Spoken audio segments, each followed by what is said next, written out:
Take one last look at the sun, Springfield.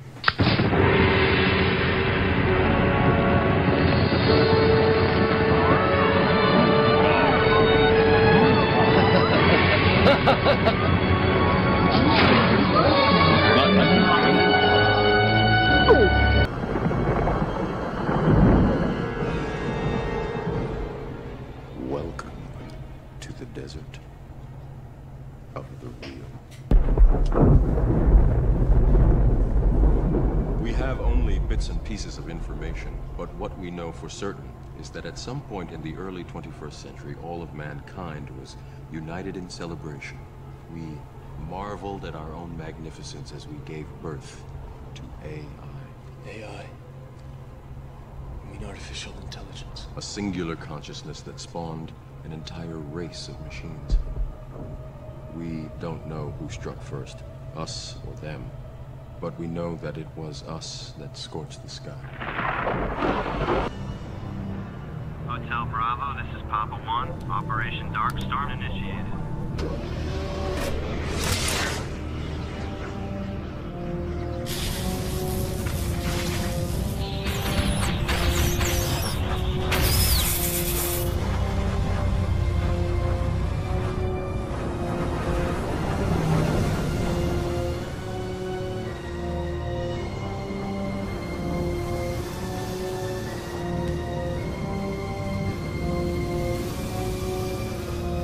Thus would man try to cut the machines off from the sun, their main energy source.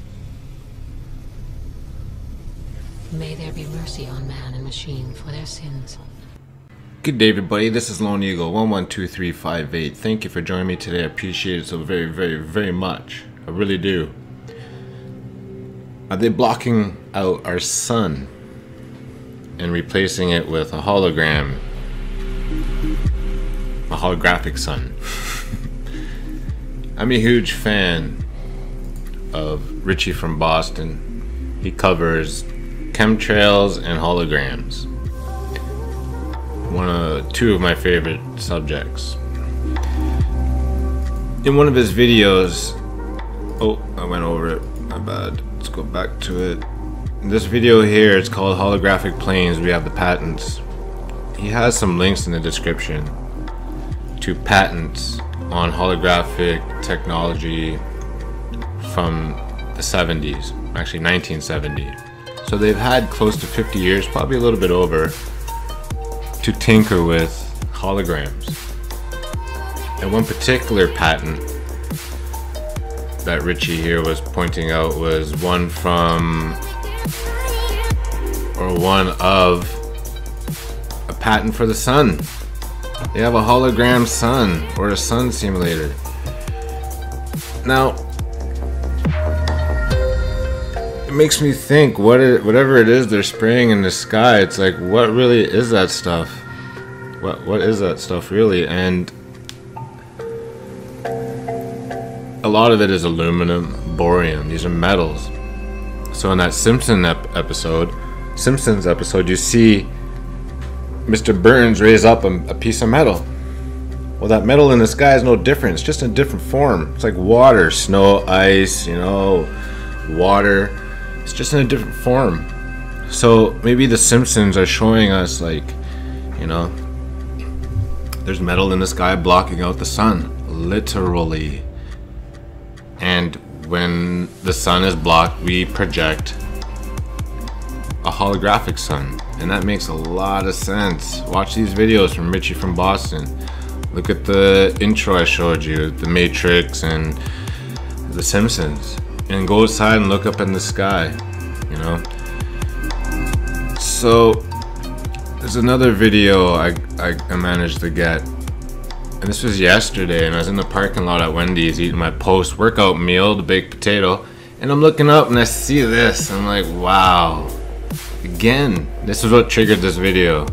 Okay, I'm looking at the cloud-like substance, whatever it is. You look over here to the right and it's those rippled clouds again. You see the direction I'm facing? That's the way the prevailing wind blows. So those clouds are blowing away from the sun now. They're rippled. And that's all I see now, are rippled clouds that slowly dissipate into little patches of clouds. It's a very rare phenomenon. I see it all, well, it used to be a rare phenomenon. I see it all the time now. They're kicking it up. They're picking it up. But it's hard to deny this now. Before Mandela, I never saw these giant halos. Maybe once or twice, but I knocked it off with something else. But now they're showing up all the time. So, I'm like, maybe the borium and aluminum are the metals that are shown in the Simpsons episode to block out the sun and show us this new sun. Because that would explain why the sun is in a different trajectory, why it's rising and setting differently at different times. Like the sun is rising earlier and it's setting a lot later. And the sun shines differently too. And in these photos you see here, like look at this photo. Like I never remember seeing those two beams. You know, here, let me play that one more time. But like here, I'll go over to Richie's video actually. Like I never seen the sun shine like that before. Like I have, like, but it's just too predominant. Like these two beams right here, you see, like these two right here, they're just larger. Like I've caught the sun in numerous videos in the past. I'm sure you guys have your home videos. It stands out now when you record it. Or just, you know, it's so weird. Anyway, I'm gibbering. I'm digressing, as Richie would say. But that's pretty much it, guys. I was watching a video by Affected Collective this morning on holographic planes and how it might be a Mandela. For myself, it's not a Mandela. Because I've been studying holographic planes for a long time now, since 9/11, like right here. I'm sure a lot of you guys have seen this footage by now. I'm convinced that that's a hologram, right? Because this is what happens when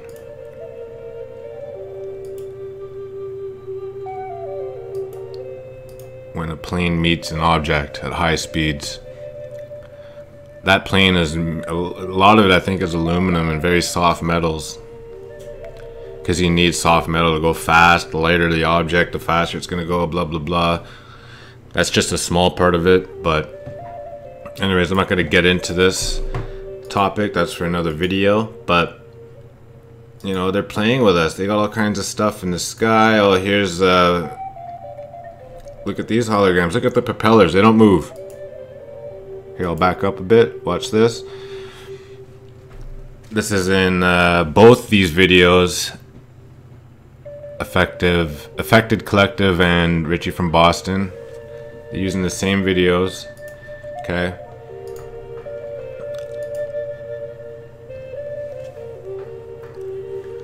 And that's what inspired me to write this, make this video today, because there's holograms, sun simulations, chemtrails, they're all tying in. So let me know what you guys think. I don't want to take too much of your time. Oh, here's another one. This is one of my favorites. The sky is split in half. You can see it. Dark blue, light blue. Hologram or what? Anyway, let me know what you guys think on all this. Big shout out to Richie from Boston and Affected Collective. What else? I think that's it. Sun simulation. What do you guys think? The Simpsons, The Matrix, predictive programming, early and late sunsets and sunrises, metals in the sky. Alright guys, that's it for me. Like, comment, subscribe. Love yourself. I love you. Love your neighbor. And I'll be back with some more very shortly. Lone Eagle 112358. Peace.